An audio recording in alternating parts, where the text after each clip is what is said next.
Buenas noches y gracias por estar nuevamente con nosotros. El día de hoy vamos a seguirnos metiendo en el tema local, pero también vamos a ver el tema nacional. La primera parte la voy a abordar con Patricia Salas, ella es socióloga, muchos la recuerdan como exministra de Educación, y con ella voy a analizar la parte local, la candidatura.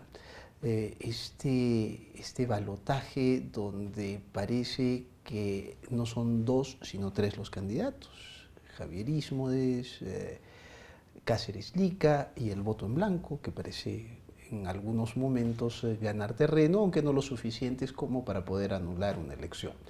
Y vamos a ver los contextos en los que se da, por qué hemos llegado a un balotaje de este tipo, por qué es una campaña tan fría, tan poco imaginativa, creativa, pero también con tan pocas propuestas, creo yo. Y en la segunda parte del programa voy a estar con Marco Falconi y vamos a analizar un poco el tema de Alan, Keiko y también el gobierno de Vizcarra, que bueno, con 65%, decía un periodista, las cosas deben andar extremadamente bien en el país, la delincuencia debe haber bajado, los sueldos deben haber subido, las inversiones deben estar pues por todo lado, debe haber un full empleo y todas las cosas. Y realmente creo que eso no está pasando. También lo vamos a analizar. Le recomiendo que ponga su teléfono en modo avión porque empezamos ya las entrevistas. Patricia, bienvenida. ¿Qué tal? ¿Cómo estás? Saludos a todo tu público. Muchas gracias. Estamos a menos de 2 semanas de la segunda vuelta regional, del balotaje, pero, por ejemplo, hoy día revisaba todos los periódicos y la cobertura que se da a las elecciones, a los dos candidatos, es casi nula. O sea, nada.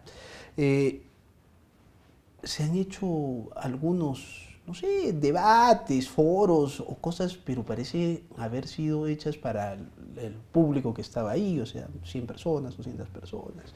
No sé, ¿tú crees que las cosas van bien en este balotaje, que vamos a ir informados, vamos a ir con gusto a elegir a nuestro gobernador? Por supuesto que no, digamos, las posibilidades que tenemos los electores de ir a las urnas entusiasmados o con un voto informado son reducidas, lo cual no siento que sea una novedad. Yo creo que en elecciones anteriores hemos ido también con muy poca información. La novedad quizás es que no tengamos algún líder o un hombre o un caudillo que como que te dé una orientación de qué sería lo mejor o por lo menos lo más conocido o de qué se trata, ¿no es cierto? Creo que esa es la novedad en estas elecciones. Y lo otro que sí ha sido muy, muy fuerte es el impacto de los eventos nacionales, ¿no? Los eventos de política nacional han sido muy fuertes, siguen siendo muy fuertes. Estamos en medio de dos campañas, estamos en la campaña del referéndum y en la campaña de la segunda vuelta, en donde los medios nacionales siempre optan por lo nacional. Entonces no tenemos prensa nacional a favor de procesos regionales.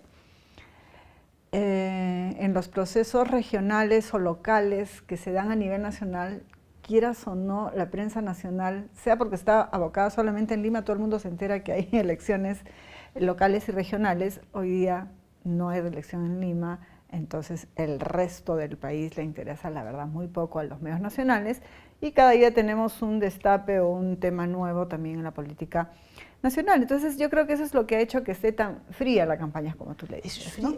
Pero también hay apatía entre las personas, o sea, y entre los propios candidatos, ¿no? O sea, yo no escucho, yo no veo propaganda, yo no veo ni siquiera mucho interés de los propios candidatos. En los medios de comunicación uno no escucha spots novedosos, o sea, yo realmente nunca he visto durante todos estos años que he cubierto elecciones algo tan apático. Parece que estuviéramos... Creo que hay mucho más debate, ánimo cuando se elige presidente del Club Internacional, por ejemplo.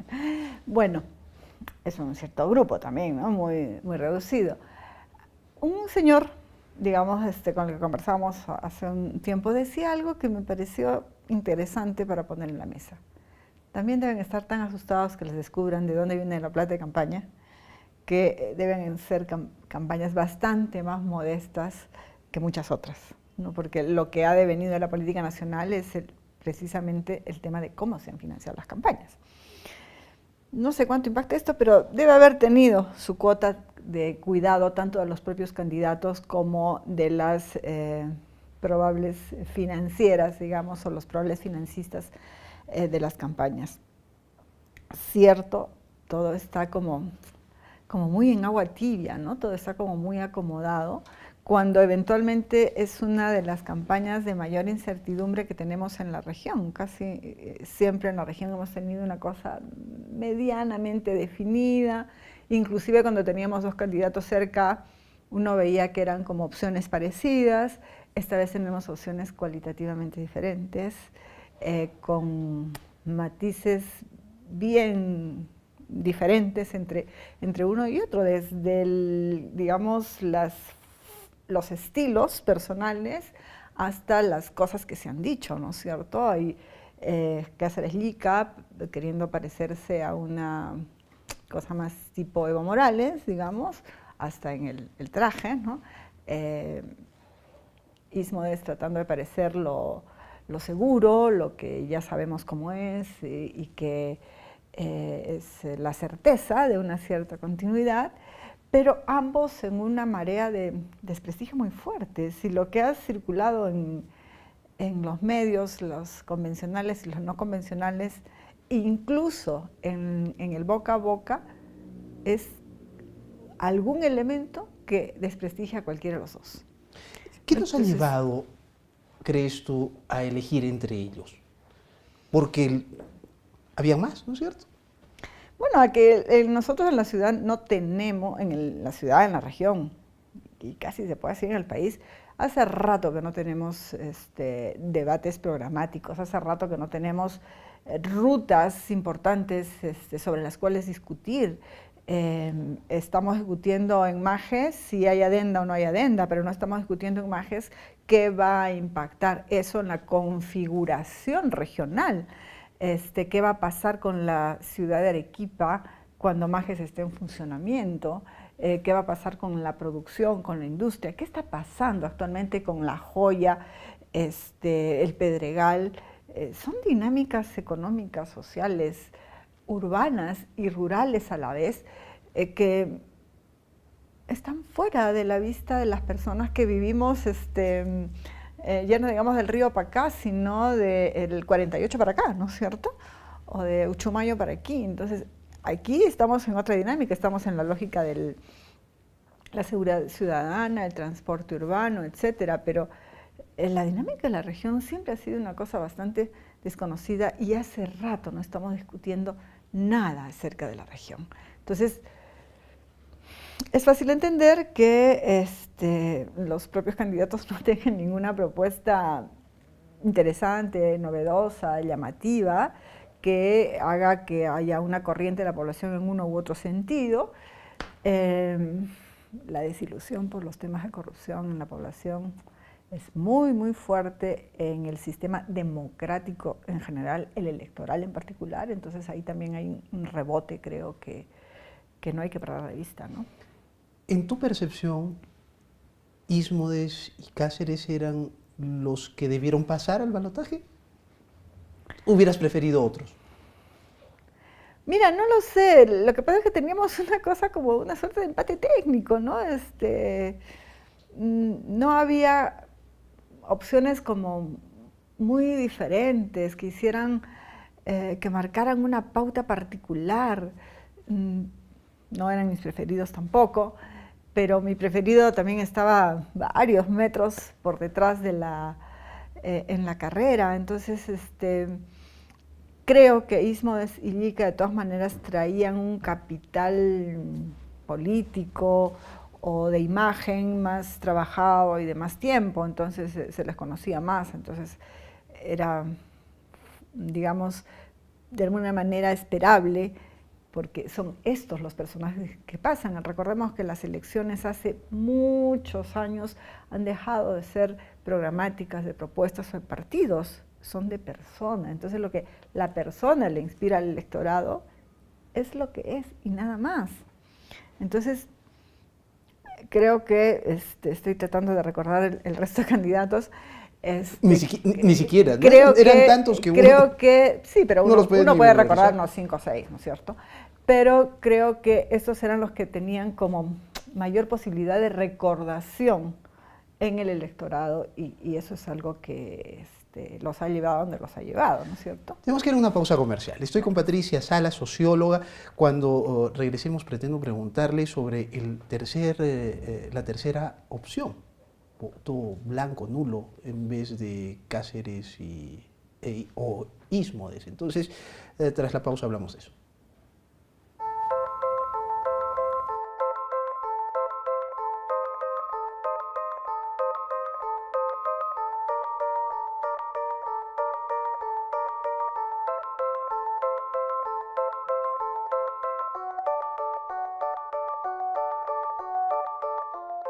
Estamos de regreso en el programa, estoy con Patricia Salas, socióloga. Patricia, hay una corriente que resulta interesante y que nace en la ciudad de Arequipa y dicen, votemos en blanco. Y suele ser, por ejemplo, una clase media, profesional, que, digamos, el voto cautivo, por ejemplo, de Ismodes, ¿no es cierto?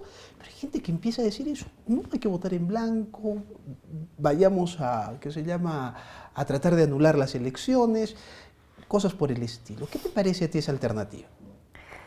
A mí me parece una alternativa un poco peligrosa y mucho antidemocrática o antiinstitucional, digamos. Es bien complicado imaginar que el voto... ¿Qué pasaría si el voto blanco o nulo llega efectivamente a invalidar las elecciones? Lo único que pasaría es que tendrían que haber otras elecciones. Y mi pregunta es siempre qué le conviene a la región, a la ciudad o al país si el orden que, digamos, nos ha tocado tener, porque a este proceso, a esta situación hemos llegado después de un proceso, no es que alguien nos sorprendió, nos pateó el tablero y de repente quedamos en esta situación. Esta situación es resultado de una historia de la cual todos somos responsables, ¿no es cierto? Entonces, decir, la ciudadanía pateó el tablero y generamos anulación solo nos lleva a otras elecciones, que yo no sé cuán mejores van a ser que estas, porque en 6 meses hay cosas que no se van a arreglar, ¿no es cierto?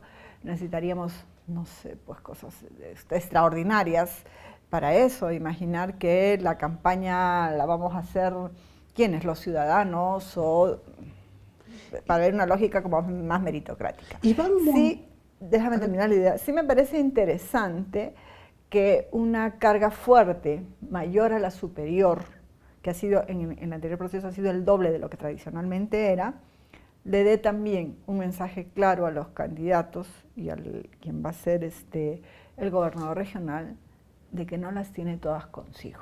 Digamos que lo que tiene es un mandato de legitimidad dudosa y que por lo tanto la legitimidad se la va a tener que ganar en el sillón. El ex rector de la Universidad de La Salle, Iván Montes, a quien conoces, él decía, ¿por qué tenemos que votar? No lo decía por estos candidatos, lo decía genéricamente, hay que aclarar la cosa. Él decía, ¿por qué tenemos que votar por el menos malo o el menos ladrón? Decía, ¿no es cierto? Y lo decía desde la primera vuelta. Para él era perfectamente válido el voto en blanco y en países como Colombia el voto en blanco tiene un casillero. Tú marcas el voto en blanco, ¿no? Tú marcas tu voto en blanco. ¿Qué nos lleva a marcar en blanco? ¿Es precisamente esa desazón o estos candidatos? O sea, ¿qué estamos expresando? Yo creo que es más la desazón, porque el voto en blanco no es un tema, como tú dices, de esta vuelta, ya viene desde la anterior. En la anterior, en donde teníamos 11 candidatos, si no me falla la memoria, tuvimos como 22% entre voto blanco y nulo, y eso es más o menos el doble de lo que tradicionalmente sale, y fue un fenómeno nacional, no fue un fenómeno solamente de Arequipa. Y si le sumamos el ausentismo, la cosa se ponía más... Se iba casi a 30%, ¿no? Sí, sumaba cifras antes nunca vistas, ¿no es cierto? Pero el tema en esto para mí es que es cierto, uno no debería verse forzado a votar por el menos malo. Pero también me parece irresponsable que la ciudadanía se ponga al margen de los procesos ciudadanos de los cuales no quiso ser parte. Es decir, si como ciudadanía, como ciudadanos, tú, yo, ustedes que nos escuchan, nunca hicimos nada para mejorar el sistema, ¿por qué queremos que sea bueno a la hora de las elecciones? Entonces, yo más bien creo que invitaría a la gente a votar, a tomar una decisión. Necesitamos tomar decisiones, no podemos seguir diciendo que decidan otros. Porque para mí el voto en blanco, nulo, es decir, ya que decía el resto, pues el que quiera meterse en eso que se decida. Me abstengo. Si tú me dijeras, es más, yo en el Congreso prohibiría las abstenciones. El país sostiene un Congreso para que tome decisiones, no para que diga, no, yo no me hago responsable y me abstengo. Al contrario, hazte responsable de un sí o de un no. Entonces, igualmente en lo del voto blanco y nulo me parece que es sí se puede leer como una forma de protesta ante la situación política e institucional, de debilidad institucional en la que estamos. Sí se puede leer así, se puede hacer así. Si alguien va a votar en blanco o nulo, ojalá que sea en ese sentimiento y no en el sentimiento de, ay mira, ya no importa. Porque esa es la situación que nos ha llevado a donde estamos, que no nos importa. ¿Deberíamos tener miedo de que Cáceres Lika sea el próximo gobernador? No, no creo que podamos llegar a una situación como esa. Lo que deberíamos tener miedo es a que la laxitud y la indiferencia de la ciudadanía siga siendo tan dramática que permita que cualquiera que sea nuestro gobernador regional haga lo que quiera hacer. Así como nosotros vemos que en muchos casos las autoridades hacen o dicen cosas o deciden cosas que no nos gustan, también es claro que cuando la ciudadanía se pone en una postura, obligan a retroceder. Mira lo que le está pasando al fujimorismo.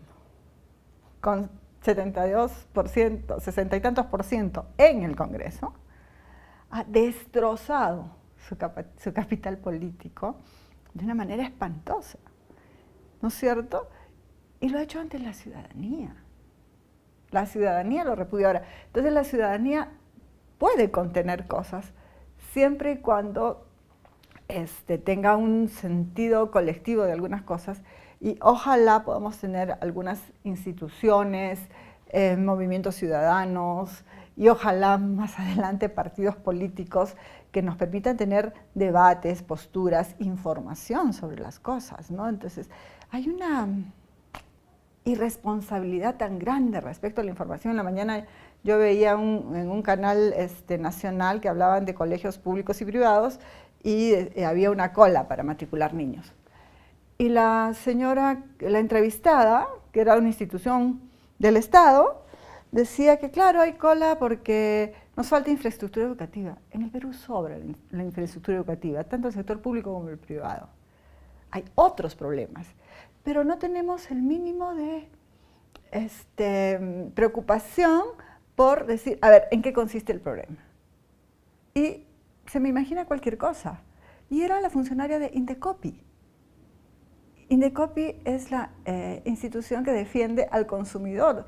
Si Indecopi no está informado, ¿qué podemos esperar del resto, ¿no? Entonces, nos pasa con los temas de participación ciudadana política, en este caso en elecciones, ¿no? ¿Ismodes debería asustarnos? Porque no. En este caso parece que hay sensaciones de ambos lados, ¿no? O sea, las acusaciones han sido tan terribles, ¿no? O sea, ellos mismos, o sea, en sus debates, en sus cosas. Uno le dice estafador, el otro violador, o cosas por el estilo, ¿no? Mira, que se insulten en los debates, lamentablemente, ¿ah, sí? No es cosa que nos sorprenda, inclusive en campañas a nivel nacional o en otros países. A mí lo que me preocupa es que nuestras dudas acerca de los candidatos estén tan dramáticamente puestas en sus calidades humanas y personales. Claro. Importa tanto la calidad personal como la propuesta, ¿no es cierto? Por supuesto, sobre todo en los casos en que la calidad personal atraviesa principios básicos de la sociedad, ¿no? El violar a una mujer ¿qué se llama? El robar, el estafar. Eso atraviesa los principios básicos de la vida en general. Entonces, que una persona como esas tenga a cargo el presupuesto público y decida cuál va a ser la política pública y cuáles van a ser las prioridades en el gasto público, es preocupante. Y más aún si te pones a pensar en la posibilidad de sospechas de manejos fuera de la honestidad y los principios que la sociedad se merece que se sigan desarrollando, ¿no? Entonces, por eso nos importan sus calidades humanas, no es si es más alto, más bajo, si le gusta el ceviche o si le gusta, no sé, pues el adobo, el cancacho, ¿no es cierto?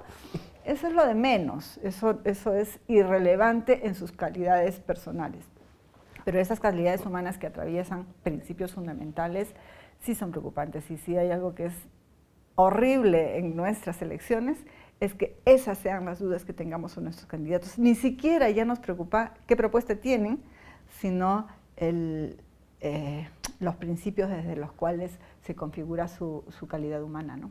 Tenemos que ir a una nueva pausa. Cuando regresemos, pretendo hacer una pregunta, un tema adicional, y es la evaluación de la gestión del actual gobierno regional. Se van 4 años y eso ya lo elegimos, y elegimos bien, fue una buena opción, lo veremos tras la pausa.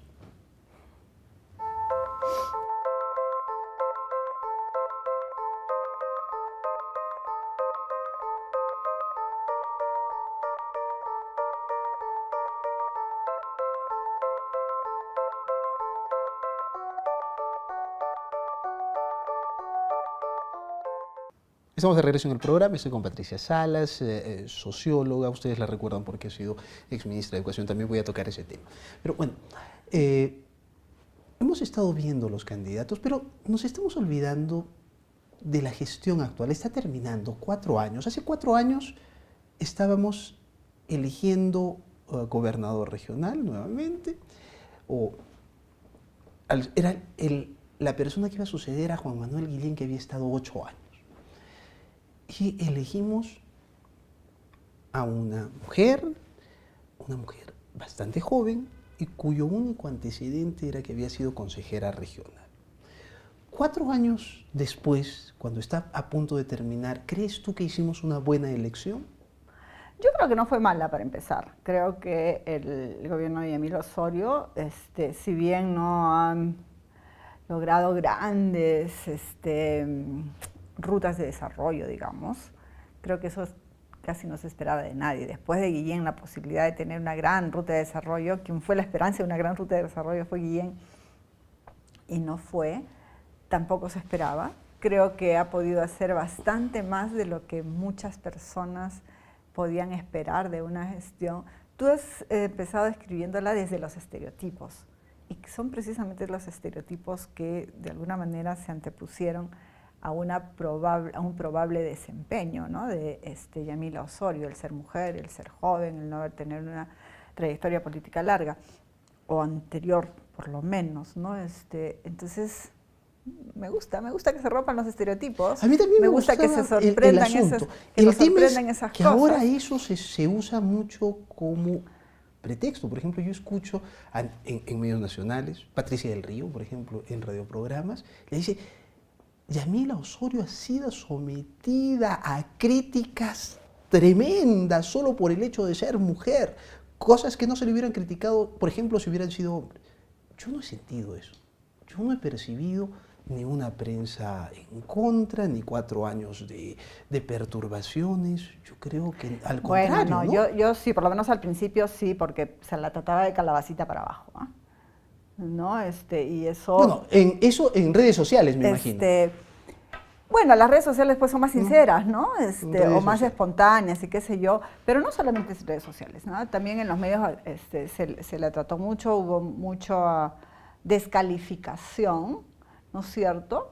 Pero creo que ella ha demostrado tener carácter, tener temple, porque de verdad no es fácil hacerse cargo de un cargo de esos. Correcto. Y no es fácil hacerse cargo de un cargo como ese, El asunto con es, los dos estigmas. ¿tú decías? Uno, los jóvenes les falta mucho por aprender. Y las mujeres no tienen el suficiente carácter, ¿no es cierto? Entonces, bueno, pero creo que ya lo hemos tenido, ¿no? O sea, y no como hombre y mujer. Acuérdate de García, ¿no? 33, 35 años y mira lo que pasó con el país. Sí, pero ¿no? digamos, ahora yo no diría que la gestión de Yamila Osorio haya sido precisamente eficiente, que haya cumplido ni siquiera con sus promesas esenciales, ¿no? O sea, no tenemos variante de Uchumayo, han pasado 4 años. No tenemos... Sí, pero la variante de Uchumayo, acuérdate que está atravesada por Odebrecht. ¿No? Bueno, pero yo no sé qué tiene que ver precisamente Odebrecht con la eso. paralización de la obra, pues. ¿No? Eso es un tramo, ¿no? Eso es un tramo. O sea, no creo que haya incidido. Mira, aquí hay pendientes, yo no lo voy a dudar, una gestión brillante para eso creo que le falta. Pero tú, por ejemplo, ya, o sea, no hablemos de lo malo. ¿Qué cosas buenas les he encontrado? O sea, porque tú has dicho, ¿pero qué? Yo no le encuentro, o sea, particularmente la primera yo no le encuentro, cosa que yo creo es que ha sostenido el gobierno. Sostener un gobierno no es fácil. Entonces, que el gobierno no esté en bancarrota, que no haya habido caos, que no haya habido desorden, que haya logrado tener una ruta de logros en algunas cosas, a mí me parece interesante. ¿Pero cuáles cosas? O sea, yo he intentado, yo me he sentado y he dicho, bueno, no voy a ser mezquino, quiero ver, pero Maje Sihuas, paralizado.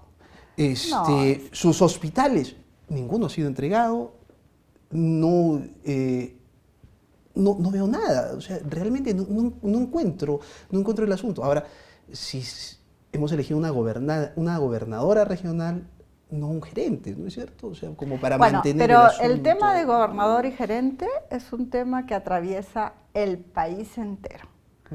Nos han hecho creer en general que debemos elegir gerentes. Y no solamente para la región, sino para la ciudad, incluso para el país. ¿No es cierto?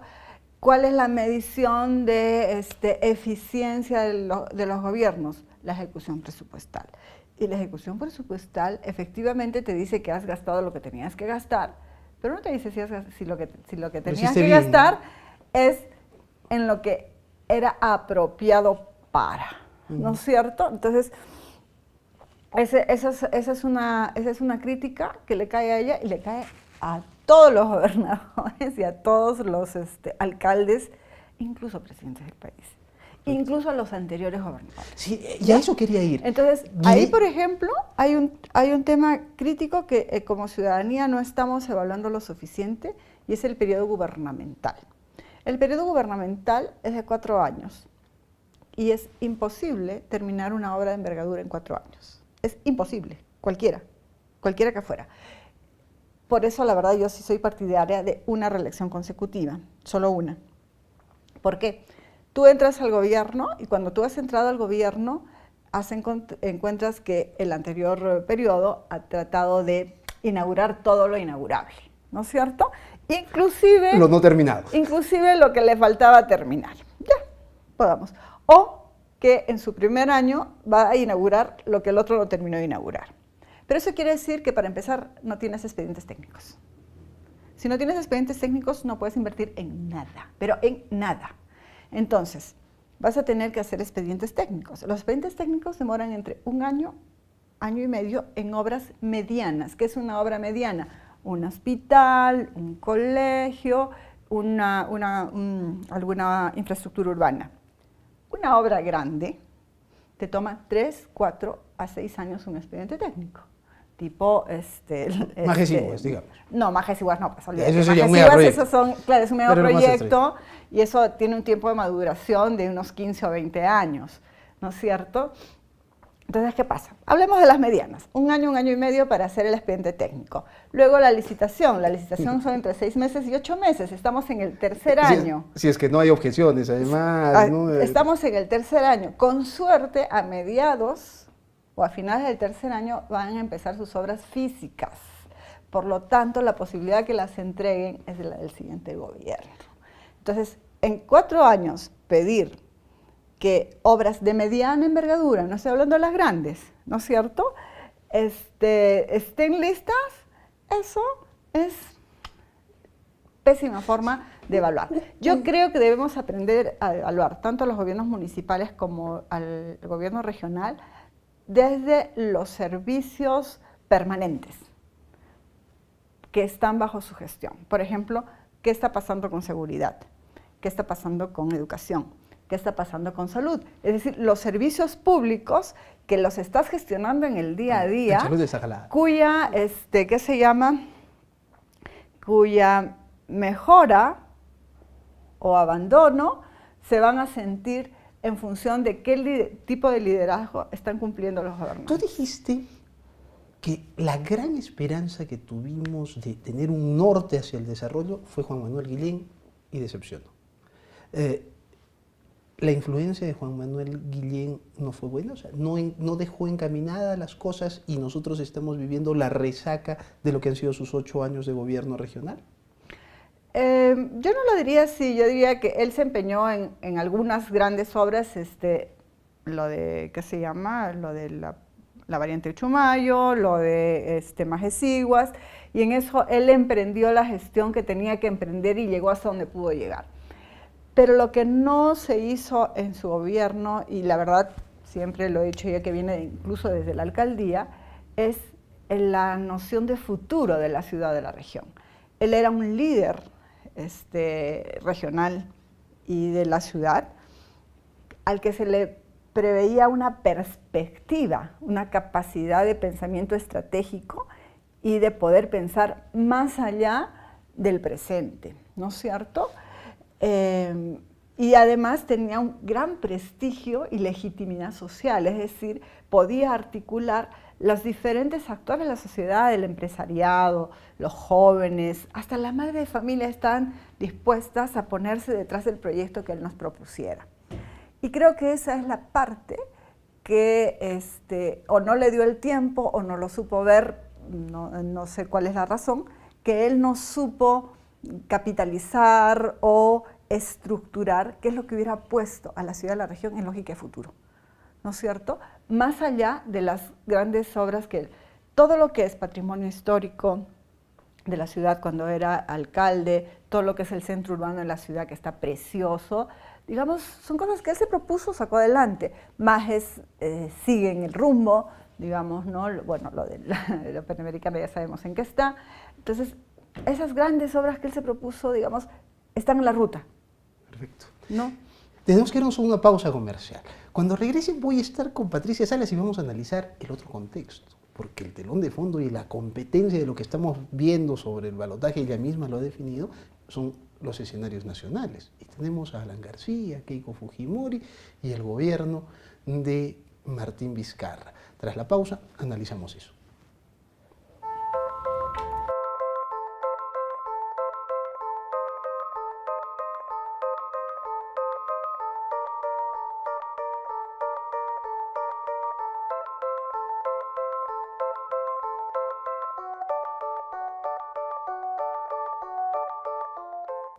Estamos de regreso en el programa. Estoy con Patricia Salas, socióloga. Además, mujer que ha estado en el gobierno, en las ligas mayores, como ministra de Educación durante el gobierno de Ollanta Humala. En el único gabinete paritario por género. Qué bueno. ¿Realmente fueron? O sea, mitad y mitad. Sí, éramos mitad y mitad, hombres y mujeres, sí. O sea, y cuando hay mitad y mitad, mandaban las mujeres.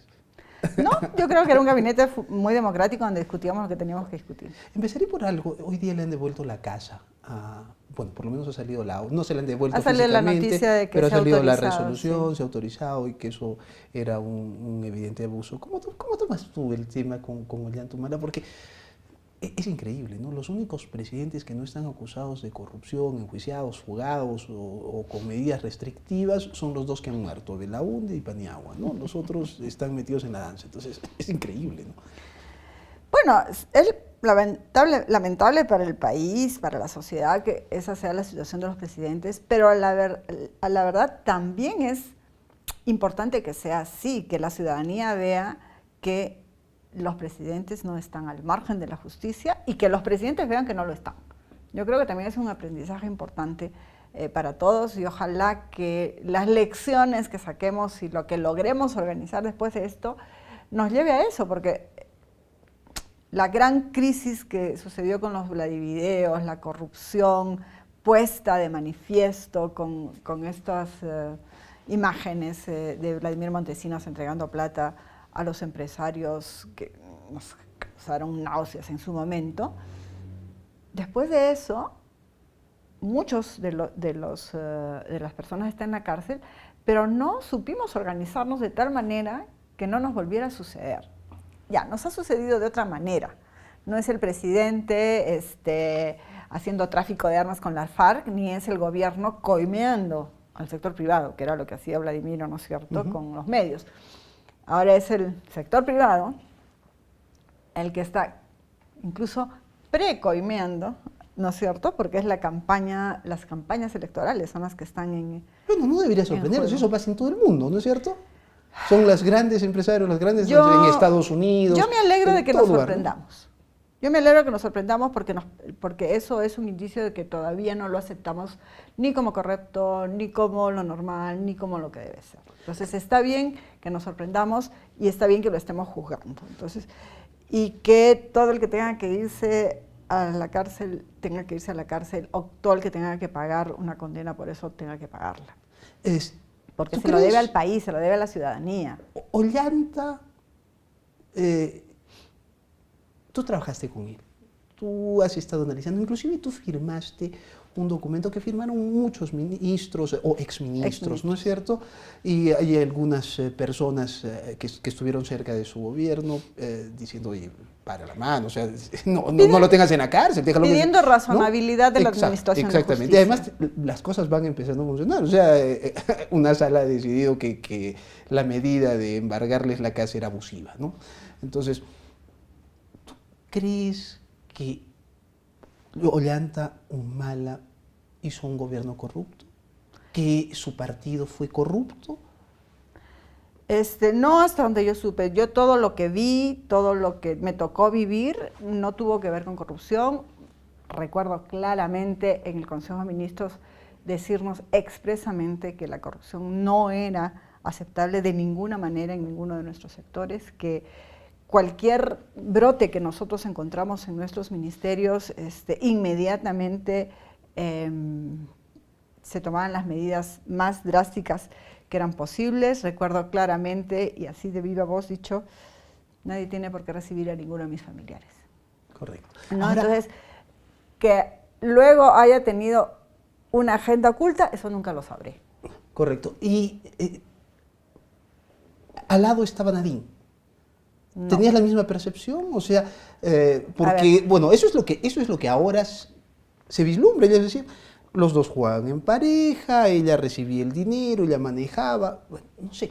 Por eso te digo, Nadine, ¿cómo percibes tú ese asunto? Porque ahí están metidos los dos, por lo menos en las responsabilidades penales que le quieren achacar. Otra vez, lo que yo vi es a Nadine al lado de él en el partido. No en el Ella gobierno. Nunca estuvo en el Consejo de Ministros, jamás. Correcto. Nunca. Entonces, lo que hacían en el partido era otra cosa. Yo solamente la vi a ella... Y tú no eras parte del partido, evidentemente. No, yo solamente la vi a ella operando con el partido. Que era legítimo. Digamos. Porque era además ella era la presidenta del partido. ¿Cómo ves metámonos al caso de Alan, otro expresidente? ¿Alan merece un asilo? Porque, ¿no?, hasta Ollanta salía a decirle, oye, ¿no?, es que tienes, eso no le den el asilo, ¿no? ¿Alan García merece un asilo? Yo creo que nadie que esté acusado por corrupción o por cualquier delito común merece un asilo, ¿no? Me parece que él ha jugado mal, se apresuró a pedir el asilo, demasiado, tanto que se ha puesto en evidencia de cualquier cosa. Él había perdido muchísima popularidad, había perdido muchísimos adeptos, digamos, la imagen pública de él era más bien de sospecha y de duda, entonces lo único que he hecho es decirle a la gente, tenían toda la razón del mundo de dudar, ¿no es cierto? Merecerlo, repito, nadie que esté acusado de un delito común merece un asilo.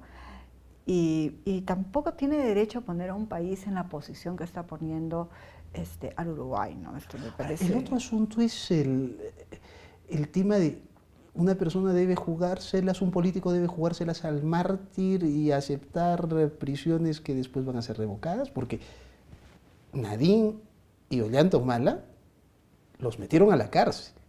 Y los tuvieron allí hasta que después un juez decidió un ratito. No, no es para tanto. No es para tanto, ¿no? Y salió el Tribunal Constitucional enmendando la plana a muchos jueces. O sea, en otras palabras, le soplaron una prisión preventiva por gusto, ¿no es cierto? ¿Y quién les devuelve eso? ¿Y quién les devuelve los años no vividos a sus hijos pequeños, además, ¿no? En el caso de Alan García, bueno, pues no, sus hijos son todos grandes, viven fuera y todas las cosas, ¿no? Pero, ¿tú crees que deberíamos soplarnos? O sea, ¿un político debería soplarse eso? Nadie debe soplarse un abuso y una administración desproporcionada de la justicia, porque deja de ser justicia, ¿no es cierto? Entonces, y eso es algo que nadie debe sufrirlo ni padecerlo, porque cuando la justicia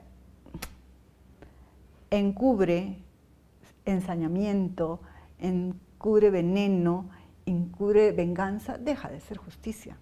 Eso ya no es. O encubre objetivos personalísimos, ¿no? De los ejecutores de la justicia. Claro, pues ¿no? O sea, ensañamientos, claro, ¿no? No, yo quiero aparecer, yo quiero ser, ¿no? Claro, por Cosas supuesto. así. Eso, de todas maneras, eso deja de ser justicia, ¿no? Y termina generando efectos contrarios, victimizar a las personas que han sido sujeto de ese tipo de abusos y que el resto empieza a respaldarlos, ¿no? Entonces, pero como en todo, creo que tenemos que en estos casos tratar de ayudar a que las personas formen opiniones en base a información clara, información precisa, que no asucemos apasionamientos, porque son malos consejeros. En el caso, hemos pasado Ollanta, Alan García, y ahora pasemos a alguien que no ha sido presidenta, ¿no? Pero que es la lideresa de un partido que ha venido ejerciendo el poder desde el Congreso de la República, ¿no? Keiko Fujimori. Bien encarcelada. ¿Cómo analizas tú el asunto de Keiko Fujimori, su padre, que no lo podemos desligar, y el fujimorismo, que, bueno, ahora ya no sé si decirlo, pero era un poder importante hasta hace unos meses, ¿no? Yo creo que sigue siendo un poder importante, por lo menos están ejerciendo así, y aunque cada vez están cometiendo errores terribles en el Congreso, ¿no? Entonces, a ver, igual que en los otros casos, para mí el tema es proporcionalidad de la pena, racionalidad de la pena. Yo no he analizado, digamos, las consideraciones ni del fiscal ni las que el juez ha tomado, porque está fuera de mi competencia, el análisis más jurídico no lo he visto de cerca. Sería irresponsable para mí decirte que es justo o injusto. Lo único que yo digo es, miremos con qué argumentos ha puesto el juez esa medida y si es proporcional a eso. Sí es bien sintomático que gran parte de la población se alegre de la medida. Y yo creo que no tiene que ver con que ha hecho la justa valoración de lo que ha dicho el juez, sino con esa sensación de que estas personas estaban cometiendo abusos de poder, de que estaban cometiendo errores que le afectaban a la nación en general, y ven como un símbolo de esperanza que por lo menos un juez se atreva a decir, te dicto de prisión preventiva. Bueno, porque finalmente la gente se alegra de el presidente Humala en la cárcel, claro, se alegra de Alan García, o sea, que los poderosos paguen, porque piensan que es la primera vez que alguien está pagando, un poderoso está pagando estas cosas. Que en el Perú no es exactamente la primera vez. Recordemos que tenemos a ministros y altos mandos del ejército o altos mandos del gobierno de Fujimori y también del primer gobierno de Alan García en la cárcel, ¿no es cierto? Entonces, el Perú en eso ha sabido dar respuestas y ojalá las pueda seguir dando. Pero también ojalá que entre todos, y la prensa tiene en este caso una responsabilidad muy importante, sepamos informar, dar datos que ayuden a las personas a reflexionar y a formarse una opinión y no alentemos pasiones que generan polarizaciones que después nos impiden como país tomar buenas decisiones. Hablemos del presidente actual. Vizcarra goza de una popularidad inusitada, 65%, alrededor de 65%. Leí una columna de Aldo Mariátegui y decía, bueno, el país debe estar de la pitri-mitri, pues no porque las cosas deben estar con el mejor empleo, con inversiones, la campaña navideña va a ser un éxito para todos, la salud debe andar mejorando, la educación igual, todas esas cosas que suele decir, además en el tono que él suele decirlo, ¿no es cierto? Me imagino. ¿Qué te puedo decir? Igual, ¿qué hace que Vizcarra tenga 65% de popularidad? Si es que no está haciendo precisamente esas cosas, porque las cosas no están funcionando a esos niveles en el gobierno, ¿no? Yo creo que su performance política, ¿no? Claramente el Perú está en un momento político muy intenso, en donde nos estamos jugando el diseño del poder y quién tiene el poder y para qué. El abuso de poder que hizo el Congreso, ingresando nomás, censurando a Saavedra, trayéndose abajo a Martens, educación ha sido el bull de la dinámica política de este gobierno. No le pidan grandes logros a la educación. En 2 años y medio este es su 4º ministro. Y eso ha sido responsabilidad del Congreso, ni siquiera de la inestabilidad del Ejecutivo, del Congreso. Trayéndose abajo un gabinete entero, trayéndose abajo un presidente. El momento que vivimos es político. Digamos, no es que las personas no importemos, por supuesto importamos. El Estado está paralizado en muchas cosas. La gente no se atreve a hacer cosas o no tiene la fortaleza o la legitimidad política para hacer cosas. Entonces, que no se haya caído el ritmo de cosas en el país, pucha, eso ya es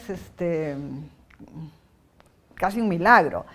Y por el contrario, que el presidente Vizcarra, contra lo que se pensaba, la gente pensaba que eventualmente Vizcarra iba a ser un gobierno en el cual iba a estar todo el tiempo en la esquina del ring contra las cuerdas, tratando de no ser destrozado y canibalizado por el fujimorismo, aliado con el aprismo, ¿no es cierto?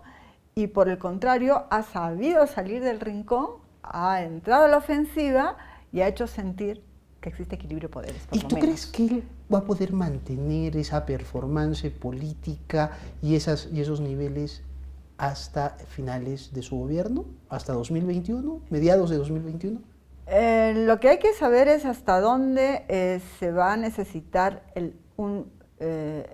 hasta dónde el reto político le va a permitir que sus acciones políticas lo sigan teniendo en la cresta de la ola, ¿no es cierto? Porque si ahora ya el aprismo bastante disminuido, con Alan García pidiendo además asilo, lo cual pone al aprismo en pésima condición, el fujimorismo también bien caído, con varios que se van, con ya acusaciones muy dramáticas de que se están encubriendo los unos a los otros, es decir, con una pérdida de poder importante, sin capacidad ya de hacer lo que hicieron en su primer año. Entonces, no va a haber una cresta de la ola en la cual montarse, entonces ahí sí vamos a notar claramente cuál va a ser la calificación o el accionar del presidente en los temas de servicios públicos, de obras públicas, etc. Entonces, si es que Vizcarra, o mejor, el gabinete de Vizcarra no se está dedicando a hacer su chamba de seguir gobernando mientras él se ocupa de administrar lo político, entonces en los 2 años siguientes se las va a ver mal. Pero si sus ministros están haciendo, aunque sea de manera media opaca, digamos, si es que están trabajando. Si es que están trabajando, lo básico, digamos, lo necesario, es posible que él luego en sus 2 siguientes años pueda mostrar pues, que el gobierno sigue funcionando, ¿no es cierto? Pero la condición es que estos ministros que pocos conocemos, porque efectivamente lo político los está opacando mucho, estén haciendo su chamba, ¿no? Gracias, Pati, ha sido muy amable por venir y ayudarnos a comprender el escenario regional y el ambiente nacional. Ha sido Patricia Salas, socióloga. Nos vamos a una pausa, regresemos con lo último del programa.